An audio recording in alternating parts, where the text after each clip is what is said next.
Hello, everybody. This is the Chocolate News Podcast. I'm your co-host, John Alexander Reese. And if you didn't know, the Cincinnati Herald has been around since 1955 and is the leading African-American owned newspaper in the greater Cincinnati area and Northern Kentucky area. Today, we have with us our digital correspondent, Andria Carter. How's it going, Andria? Fine, John. How you doing? I am doing good. And we also have a special guest with us. We have certified income tax specialist Patrice Logan. How are you doing today, Patrice? I am doing great. How are you guys? Fantastic. And before we move on to the main topic, we got some chocolate news topics to talk about. So, Andria, what's the chocolate news of the week? Well, the chocolate news of the week is we both have a high and a low.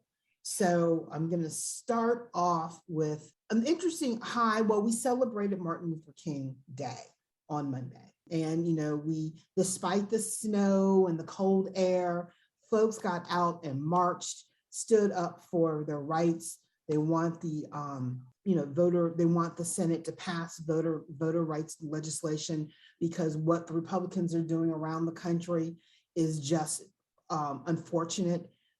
Martin Luther King stood up for freedom of voice, freedom of voting, for freedom of everything a long, long time ago. It didn't just benefit Black people, but it benefits everybody. And unfortunately, the GOP is taking what Martin Luther King used to say 50 years ago, and I should say 60 years ago, and turning it around and using it for their own benefit. And we need to fight that, because at the end of the day, everyone has one vote, one voice.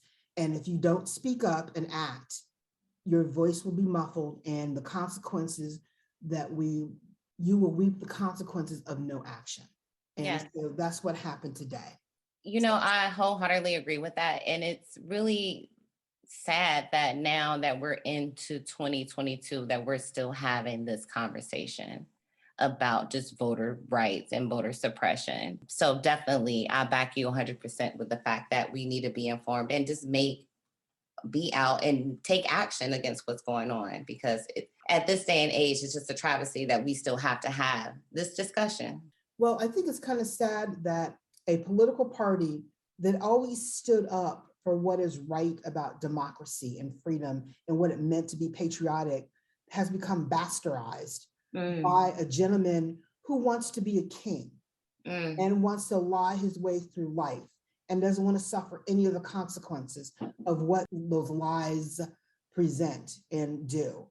And I think the fact that so many people have bought into his crap and have acted on it, and sometimes you have to dig a little deeper, which people don't want to do. And, what are you afraid of? What are you afraid of what the community did to put Biden in office? What are you afraid of? There was no voter fraud. There was nothing wrong. This was the best run election possible. You're scared of what the power of let me take that back. The power of people of color can do in this country. And we can't just say the Black vote or the brown vote. It's people of color coming together for what is right.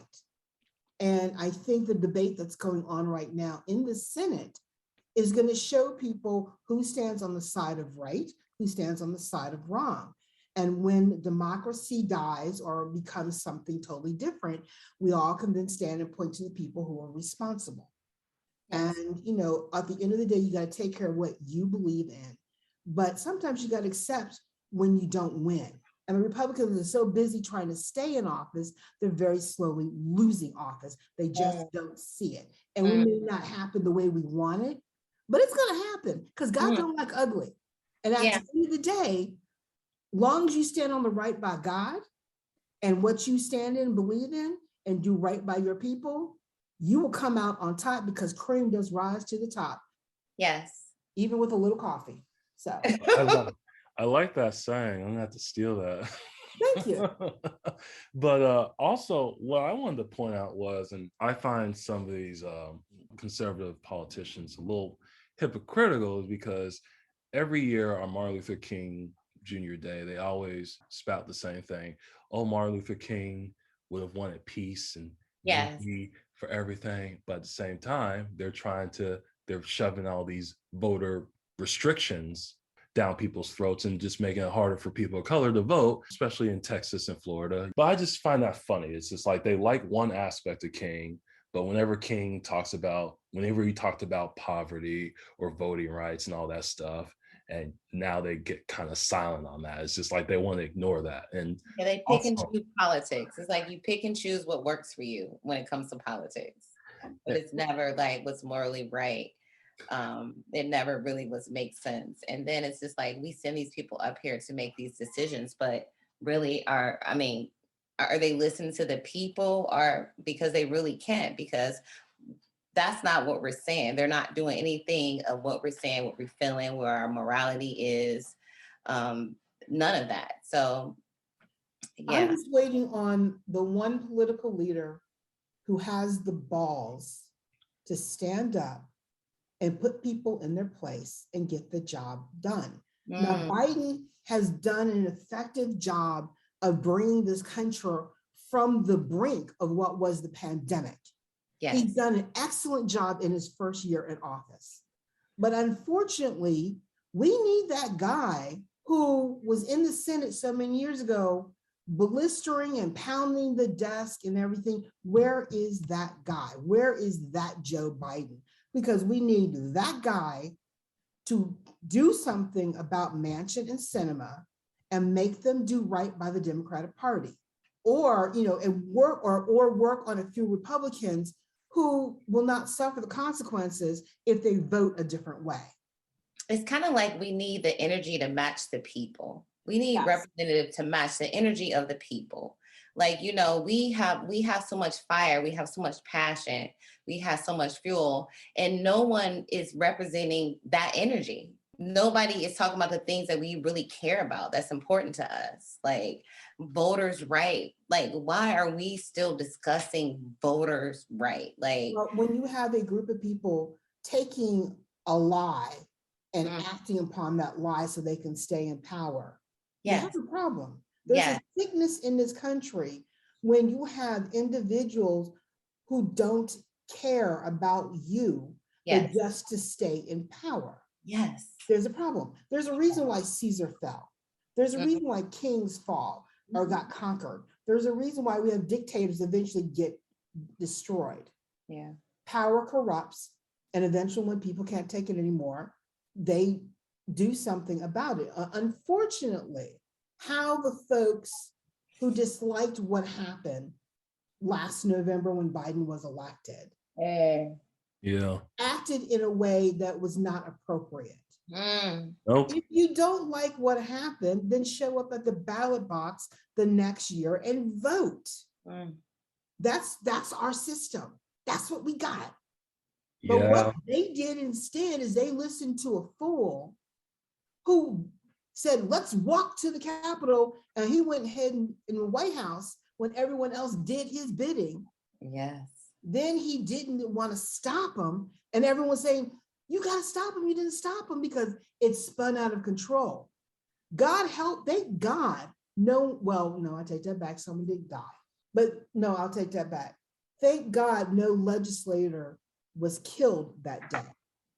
Because too many people were. And John jumping out on this, which I hear you, John, like, Yeah, well, you know what?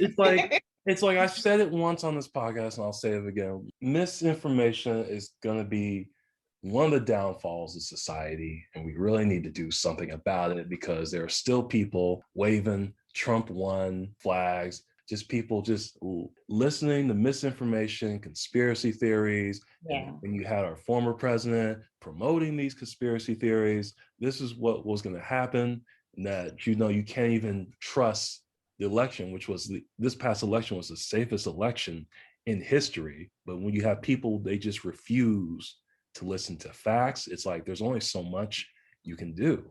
Well, you know what I'm waiting on is the one good thing that I like about the Republican Party is that those who are conservative and don't speak out, you don't know what they're going to do at the ballot box.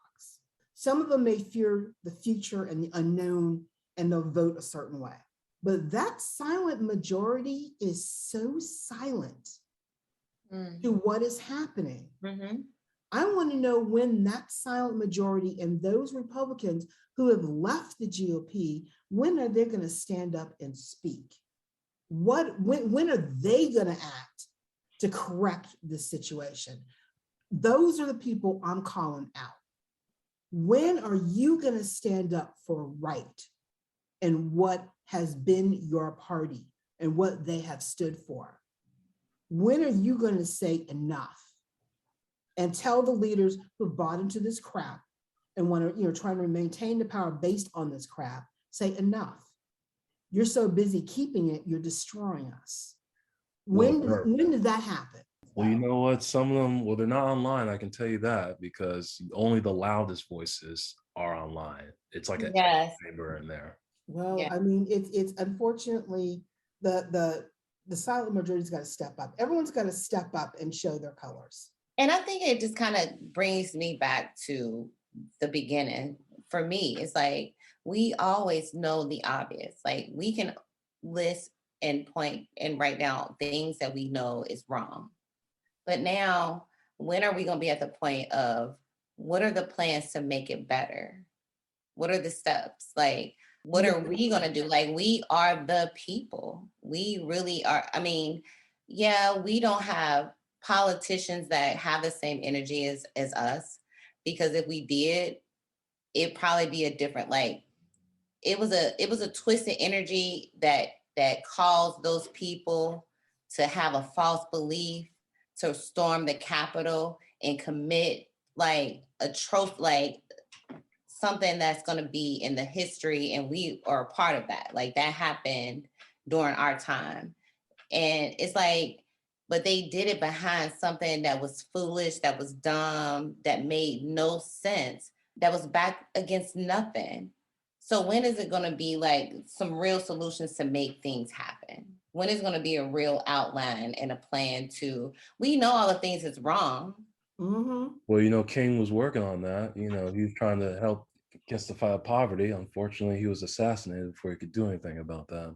I would love that to be the conversations on his day. Like, let's pick up on his plan. Like, where did he leave off that we need to pick up and say, hey, we only crossed off number 1. Yeah. We got 10 more things to do. Yeah. But, when King started talking about poverty and all that stuff, a lot of people forget, and this is the final thing I'm going to say about Martin Luther King. A lot of people tend to forget that a lot of people didn't like Martin Luther King back in the day. People were calling him communist, threat to America. A lot of people don't like that, And a lot of his views changed. Yeah. A lot of his views changed as he grew in the civil rights movement as well. Yeah. A lot of the things that his conversation, he became a little bit more militant. Yeah.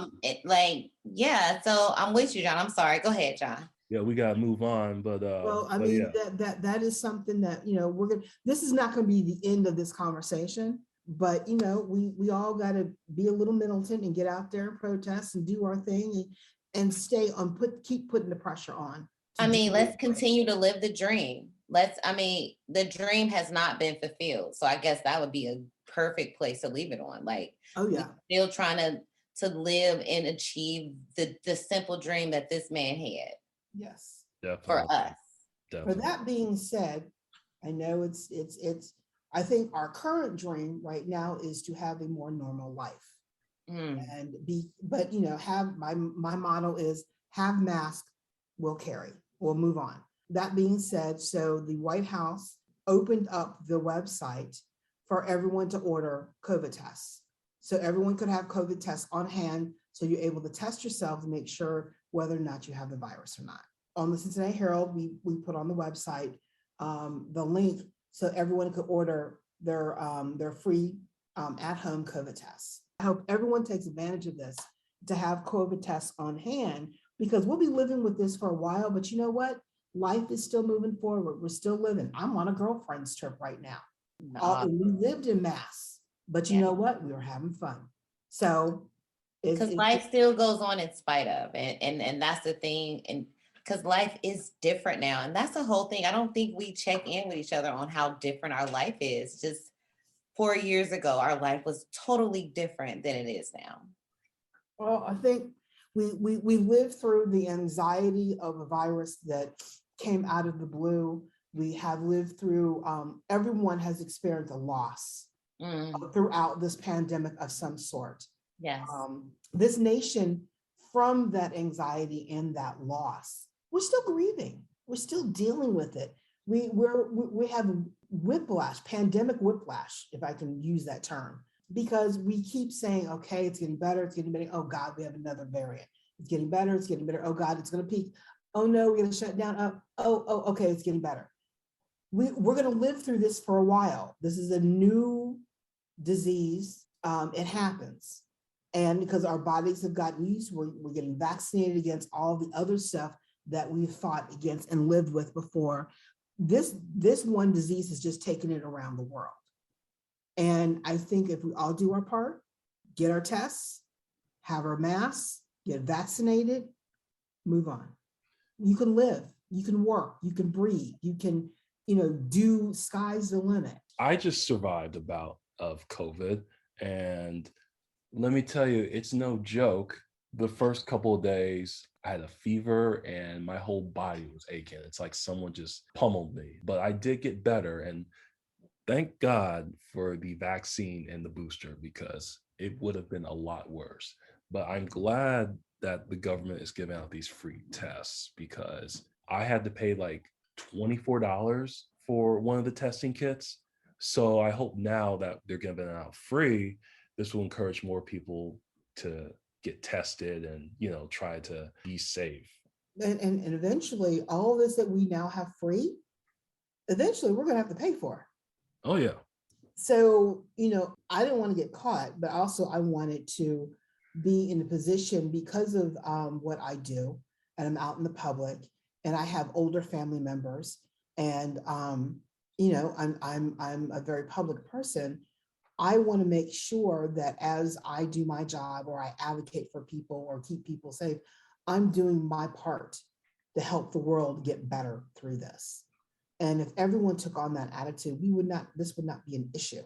But you have stubborn people, and you have very selfish people. That selfishness has led to the death toll. I think 850,000 plus right now. The only good news I can say is a year ago, we didn't have a vaccination. A year ago, our death tolls were rising and rising and rising and rising and rising. And we couldn't travel. We couldn't leave the country. We couldn't do a lot of things. Year later, new leadership, we're vaccinated. We have tests. We're dealing with it. We've gotten help financially, and we're coming out on the other side of this thing. Yes, it's still a struggle for a lot of people. Some people are more affected than others, but you know what? At the end of the day, we're all coming through it. And I think that is the most positive thing that we can say about this whole pandemic, is that if we all do our part, we will come through this fine. There are people who believe, conspiracy theories and things like that. We had a driver the other night coming back from a tour, and this driver was spouting some conspiracy theories. We could not believe what was coming out of her mouth. Oh no. Oh yes, we were basically, it was one of those moments of, it's best not to say a word, let her talk. And then when our ride ended, we were like, thank you so very much, have a wonderful evening, and we got the heck out. Yes. Right. I don't want to see that person ever again. Ooh, Lord have mercy. But I mean, You sanitize your hand and you wash yourself off really good. Like, this person probably don't clean their vehicle. All of that. We were hand sanitizing everything up the wazoo. But our country is made up of people like that, who believe the far off. They want to justify why they're not acting right, because they don't want to be told what to do. And I'm kind of like, it's not being told what to do, it's about what's doing right to make the world better and make your family healthy and be safe around your family, so you can hug your mom, your dad, your daughter, your son or granddaughter. I mean, I really don't feel like, I know that there may be some conspiracy theorists, but I don't feel like that there's enough for it to really, I feel like we've lived through this pandemic enough to understand that it's a reality. And even if in your mind you want to be in your basement and feel like it's a conspiracy theory, it's still affecting your reality. That makes it what? Real. But I kind of just feel like we focus on the wrong things like, I think a lot of times the pandemic allowed us to kind of sit back and focus on things that was important in life.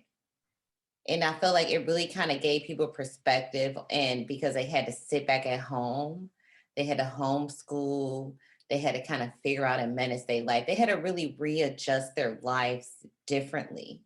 And in that, like, a lot of people realized like how maybe alone they were because they really built their life outside and they didn't really have a lot of things at home when they had to be quarantined for months. They didn't have people because they people were really outside people.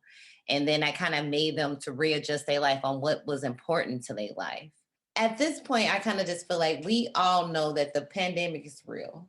The coronavirus is real. It has affected millions of people. Like you said, whether you lost somebody, you've been impacted by a loss.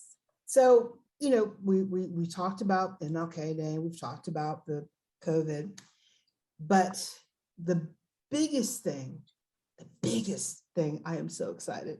The Bengals won a playoff game. Yay. For the first time in 31 years. It That's has been a exciting. long, hard road for a Bengals fan, me being one of them. And I am so happy. We arrived, I'm just going to tell you all, when we got to Las Vegas, so funny is they're playing the Las Vegas Raiders. The Raiders are in Cincinnati. We're here. And we you had Raiders fans, Bengals fans all over the place. And we sat up. We were so tired because we had an early morning flight and we were not going to sleep until we saw the end of this game. And we were just on pins and needles. And when we saw that final interception that solidified the Bengals in the playoffs, we were like, yeah. Okay, so I need to see your whole Instagram story because I know that had to be so exciting just to be there representing your city, like just that energy. Well, we were in a hotel room screaming our heads off. Though there were people down at the bar screaming, yeah, all kinds of stuff. I can imagine. And, just to see that the fact that the Bengals have waited so far. We have to see what happens. They play the Tennessee Titans on Saturday, so we have to up to the gods. But you know what? They're not the Bengals anymore. At least not. Yeah. And what's interesting is the fact that things are going so well for the Bengals. My sister, who lives in Florida, called me up and said, okay, you're right. She even ordered 2 shirts in support of the Bengals going forward. I said, okay. So if my sister can change her mind about the Bengals, we all need to stand up and do a happy dance. Yeah. See what happens the next game against the Titans. So I just can't wait.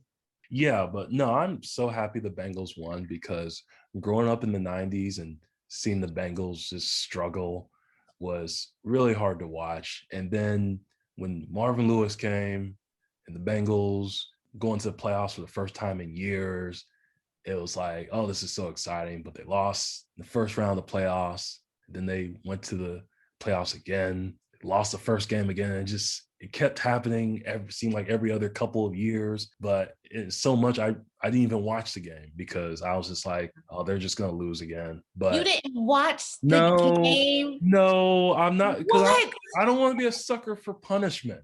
So what did you do? I mean, how could you occupy your mind? I have to understand. You had to go to sleep. Were you sleeping? I was not sleeping. At the time I was still in quarantine, so I could have watched it, but I just chose not to watch it. I had my phone and I just kept refreshing. I'm just like, they're not going to do it. They're not going to do it. But then they did. So you tortured yourself for that whole time. I feel like if I watch now, they're going to lose. So I haven't really been watching any of the games. I feel like now if I watch, they're going to lose. So yeah, I don't know, but I jumped in at halftime because I kind of feel that energy sometimes too. Like, it is something. Like, I don't want to say I was the one that bought into the fact that it was a curse on the city or whatever, because I didn't, but I was like, Brown is the curse. This is my team. I want them to win, but hey, let me give them some time because sometimes they need some time and I want to put the pressure on them. So I jumped in at halftime. And they did exactly what I needed them to do, and they just brought it home. But I will definitely be watching the next game. You can't watch it. You may jinx it. Well, if you watch it and they lose, I may blame you. Well, I'll just say that everyone's going to be on pins and needles against watching the Titan game. But you know, we're going to see what they do next. Everyone has high hopes. I mean, the talk about when you change sports pundits' minds about the Bengals after so many years, you know they're doing an amazing job. So we'll just have to see what they do next and pray that their feet be swift, their arms mighty, and their minds clear, and pray that they do well against the Titans. So yep, definitely. Okay, so since we ended on a high note for the chocolate news this week, we do have to announce that it is also January and the beginning of tax season. Yay! So which you don't want to think about it. Everyone should start gathering up their receipts and their paperwork, and they'll get their W-2s at the end of the month and things like that. And Patrice. And you know what? Let's keep it high, because we're gonna keep the energy high just because going into tax season. But you're right. For a lot of people, this tax season is going to be a lot different than probably what you're used to, because it's been a lot of different changes in our life based on everything we just talked about, like for all this time, right? Well, I would say, let's start off. You are the tax expert that we have on. And are there any changes that we need to be aware of as we start to prepare and gather our paperwork to do our taxes? Yeah, and I just kind of want to just start off by just giving you some important dates, right? Okay. So let's know that the IRS will start accepting tax return Monday, January 24th, 2022. So they're going to be, whether you file electronically or on paper, that's going to be the date that they're going to be accepting returns. Now, it is the third coronavirus pandemic tax filing season. So it's going to be a lot of things. It's going to be changing. So a lot of people can expect some complications this year in filing. And if not some complication, expect some new files and some new forms that's going to be coming in the mail to you. I'm going to list just two. One, if you receive the child tax credit, you're going to be looking for a letter 6419.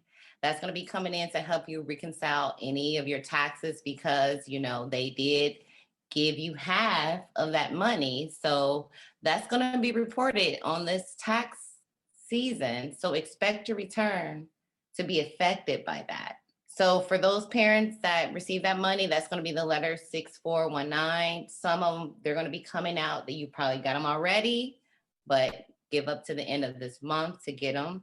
Another letter you're going to get for those people that received, this is going to be the recovery.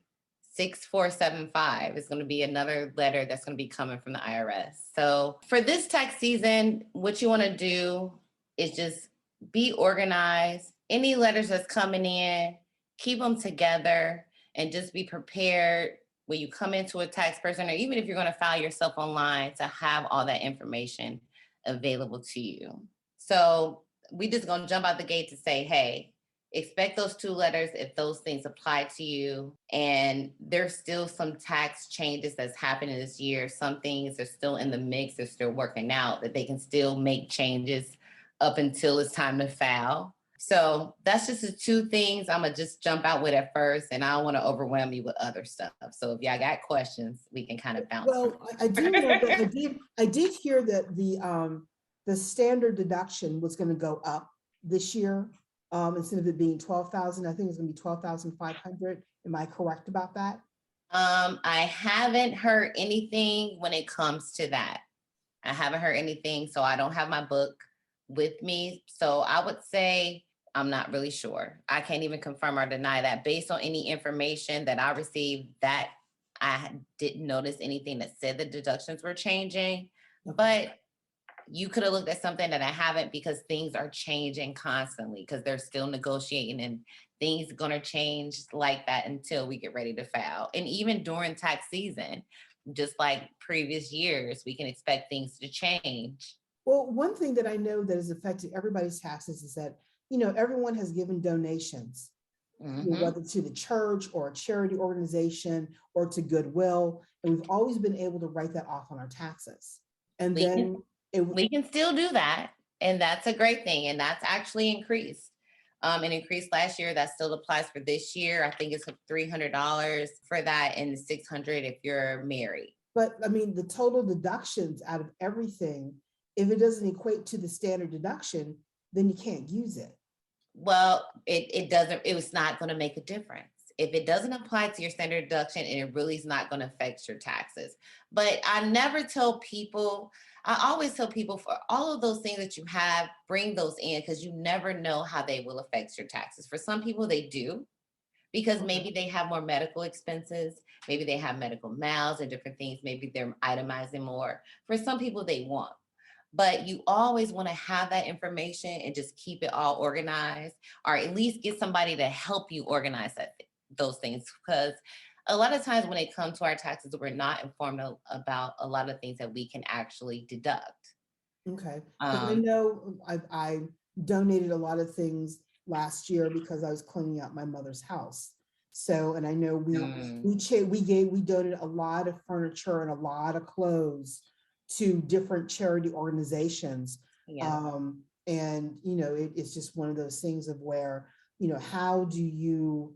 And you know what, so now we're moving into a whole nother conversation, just as far as the living will, the living trust, and different things, what happens to those properties, and how we actually, because those deductions never change. Okay.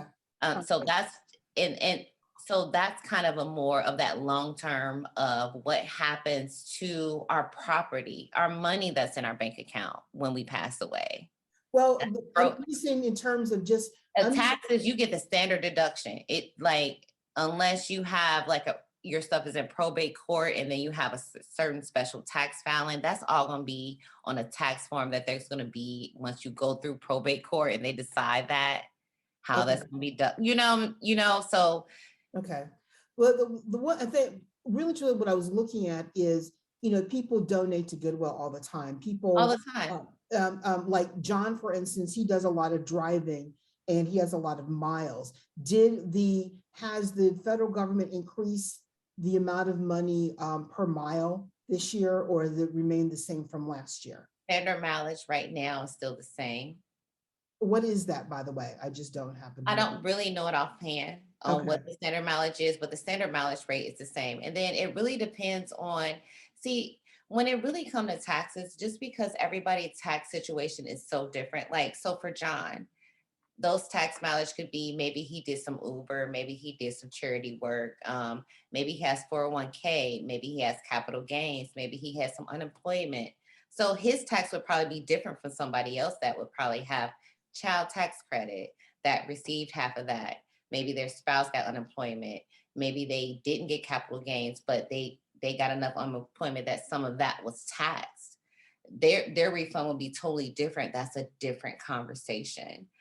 So when it comes to taxes, and this is one thing that's always that I try to educate people on, because there's never a general. There's always a general what the rules are, what you can deduct, what the laws are.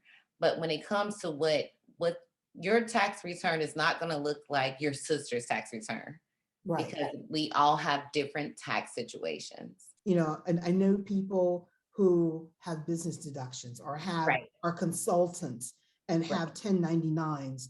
Right. There are those people who have not had any taxes taken out, worked as a consultant. How do you address those issues? With those people, you will hope they would at least have a business bank account. Some people that I know don't. I help them with just preparing their taxes for this year, but I'm gonna set you up to be in a better tax situation for you next year, because there's probably a lot of things that you could have deducted if you was working as a business versus as a personal tax return. But for some people, like you said, they hit a 1099, then they'll keep track of their expenses.